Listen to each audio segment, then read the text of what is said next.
Welcome to our channel. This is Satya. So ఈ రోజు trending news వచ్చేసి school bus లో స్టూడెంట్స్ బీర్ తాగి హల్చల్ చేస్తున్నారంట. ఆ వివరాల్లోకి వెళ్ళబోయే ముందు ఎవరైతే మన ఛానల్ ని సబ్స్క్రైబ్ చేసుకోలేదో please subscribe the channel. Don't forget to activate the bell icon. ఈ మధ్య కాలంలో అబ్బాయిలతో సమానంగా అమ్మాయిలు ప్రతి రంగంలో కూడా ముందుంటున్నారు. చదువుల్లో కూడా ముందుంటున్నారు, ఉద్యోగాల్లో ముందుంటున్నారు. ప్రతి రంగంలో కూడా 70% అమ్మాయిల దాకా వెళ్ళిపోయారనమాట. అంతలా ముందుండే అమ్మాయిలు అసలు పూర్వకాలంలో ఎలా ఉండేది?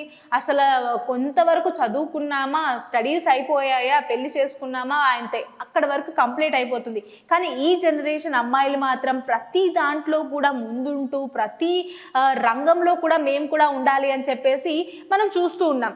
పేరెంట్స్ కూడా ఎంతమంది అమ్మాయిలు ఉన్నా కూడా వాళ్ళని చదివించి ఒక మంచి సెటిల్మెంట్ చేసేసేసి వాళ్ళకి పెళ్లి చేస్తున్నారు. ఇదంతా మనం చూస్తున్నాం. కానీ వీళ్ళంతా ఒక లెక్క అయితే మేము చాలా సపరేట్, మేము ఈ రంగంలో కూడా ముందుంటాం అంటున్నారు కొంతమంది అమ్మాయిలు. సో అసలు ఇంతకీ ఏం జరిగింది? ఆ వైరల్ న్యూస్లో ఏముంది అని అంటే, మామూలుగా ఒక స్కూల్ బస్ వెళ్తుందంట. స్కూల్ బస్లో అమ్మాయిలు ఉన్నారట, చదువుకుంటున్నారు, లేకపోతే డ్యాన్స్ వేస్తున్నారు, సాంగ్స్ పాడుతున్నారు. ఇది కాదు, మేము దీంట్లో కూడా ఎక్కువే అన్నట్టుగా బియర్ బాటిల్స్ తాగుతూ ఉన్నారట. అసలు నాన్ స్టాప్గా తాగుతున్నారు. అండ్ అలాగే తాగడమే కాకుండా వీడియో కూడా తీస్తున్నారట. వీడియో తీసేంత వరకు ఓకే ఫైన్, ఎవరో తీస్తున్న దానికంటే వీళ్ళు తీసుకుంటున్నారులే, వాళ్ళ దగ్గర పెట్టుకుంటారులే అనుకోవచ్చు. కానీ తాగిన వీడియో ఏదైతే ఉందో అది సోషల్ మీడియాలో పెట్టారట. ఇది ఎక్కడ జరిగిందంటే తమిళనాడులో జరిగిందనమాట. ఇప్పటికీ ఈ వీడియో బాగా వైరల్ అయిపోయింది. సో వాళ్ళు ఏమనుకున్నారు అంటే తాగిన మత్తులో తీసుకున్నాము అయిపోయింది అనుకున్నారు. కానీ పోస్ట్ చేసిన సంగతి వాళ్ళకి గుర్తులేదు, అది వీడియో వైరల్ అయిన సంగతి వాళ్ళకి గుర్తులేదు.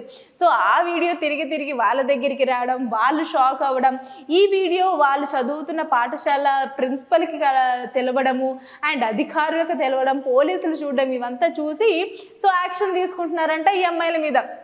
మామూలుగా పబ్లిక్గా తాగితేనే పోలీసులు ఊరుకోరు, అబ్బాయిలు అయినప్పటికీ కూడా. కానీ పబ్లిక్గా అమ్మాయిలు బస్లో తాగడం అనేది నిజానికి పెద్ద న్యూసెన్స్ అనుకోవాలి, పెద్ద కేసు అనే అనుకోవాలి. కాబట్టి సో మరి పోలీసులు ఈ వీడియోని చూసి తప్పకుండా దీని మీద యాక్షన్ తీసుకుంటాం, అమ్మాయిలు అయినప్పటికీ కూడా విడిచిపెట్టము అని చెప్పేసి ప్రతిజ్ఞ చేస్తున్నారంట పోలీసులు. సో మరి నిజానికి అసలు అరెస్ట్ చేస్తారా, అసలు ఏం యాక్షన్ తీసుకుంటారో చూడాలి. సో మరి ఈ వీడియో మాత్రం ఇప్పటికి బాగా ట్రెండ్ అయిపోతుంది. తమిళనాడులో అయితే మామూలు ట్రెండ్ కాదనమాట, ట్రెండింగ్ 1లో ఉంది. సో మరి ఇంతకు తెగిస్తారా అమ్మాయిలు అని చెప్పేసి కమెంట్ల మీద కమెంట్లు కొడుతున్నారు. సో మరి వీళ్ళేదో ప్రైవేట్ స్కూల్కి సంబంధించిన వాళ్ళ అంటే కానే కాదు, అండ్ గవర్నమెంట్ స్కూల్కి సంబంధించిన స్టూడెంట్స్, అది కూడా అమ్మాయిలు అనమాట. సో ఈ వీడియోని చూసిన ప్రతి ఒక్కరు కూడా షాక్ అయిపోతున్నారు. నిజానికి ఈ వీడియో కనుక పేరెంట్స్ చూస్తే కనుక ఎలా ఉంటుంది అని అంటే మామూలుగా ఉండదు అనమాట. సో ఎస్, ఇది వాళ్ళ ట్రెండింగ్ న్యూస్. మరిన్ని అప్డేట్స్ కోసం చూస్తూనే ఉండండి ఆ ఛానల్. Thanks for watching.